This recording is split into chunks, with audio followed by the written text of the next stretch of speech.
Hola, bon dia, em dic Hernán Pino i en aquesta xerrada intentaré parlar sobre quina és l'utilitat d'un simulador quàntic, algunes de les seves característiques principals i un parell d'exemples. Des de l'última dècada, gràcies als avenços tant a nivell teòric com experimental, disposem de dispositius macroscòpics que tenen un comportament purament quàntic. Un exemple és el cas de l'efecte de la superconductivitat, en el qual a partir d'una determinada temperatura podem tenir el flux de corrent elèctric sense resistència.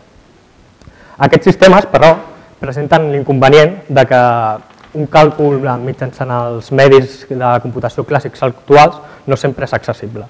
Per tant, la simulació és una molt bona solució i més concretament la simulació quàntica, ja que estem parlant de sistemes quàntics. En aquest cas, la següent pregunta és més específicament què és un simulador quàntic i per veure i per entendre quina és la línia de què és un simulador quàntic, veurem 5 punts que han de caracteritzar aquest simulador. Primer, ha d'estar constituït per un sistema quàntic, el qual hem de poder confinar en una regió de l'espai. Segon, hem de poder inicialitzar aquest sistema en un estat que sigui d'interès per nosaltres. Tercer, hem de tenir la més gran capacitat de simulació possible per simular sistemes físics diferents. Quart, hem de poder mesurar, perquè serà com obtindrem els resultats del nostre simulador, amb la màxima precisió possible i de les magnituds que siguin d'interès.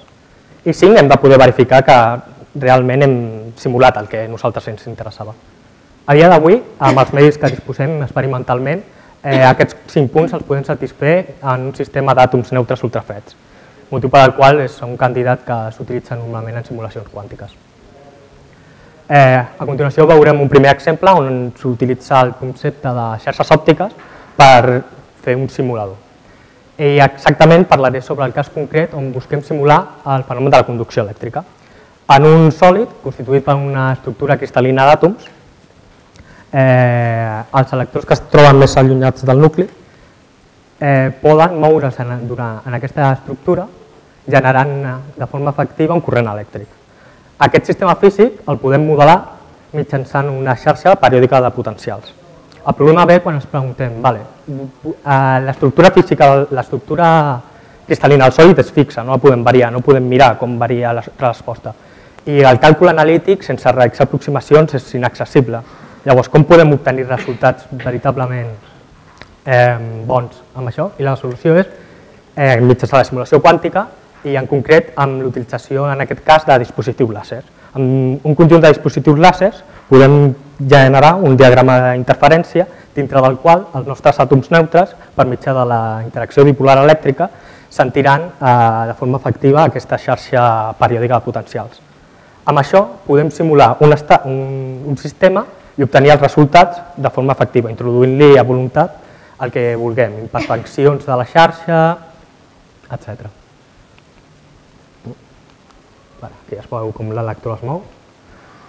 Un altre exemple, i l'últim, abans que soni el submarí, és el de camps artificials i en aquest cas intentaré exposar el cas concret on ens plantegem la pregunta de com amb el nostre sistema d'àtoms neutres podem simular fenòmens com l'acció d'un camp magnètic sobre una partícula amb càrrega.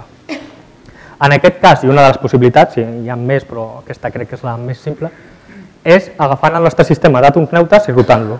Aquesta rotació, de forma efectiva, farà que en els nostres àtoms neutres vegin l'acció d'un camp magnètic artificial. Tot i això, fent aquesta simulació tenim l'avantatge que tenim un elevat control del nostre sistema d'àtoms neutres, amb el qual podem estudiar fenòmens que es donarien en el sistema físic real, però controlant tots els paràmetres amb una precisió molt més elevada.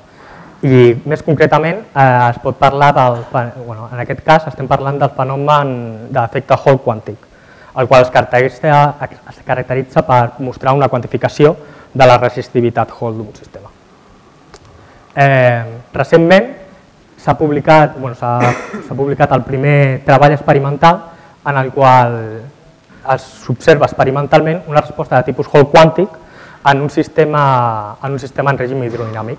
La meva línia de treball és fer exactament el mateix, però en un sistema de poques partícules i amb un càlcul exacte analític. Moltes gràcies.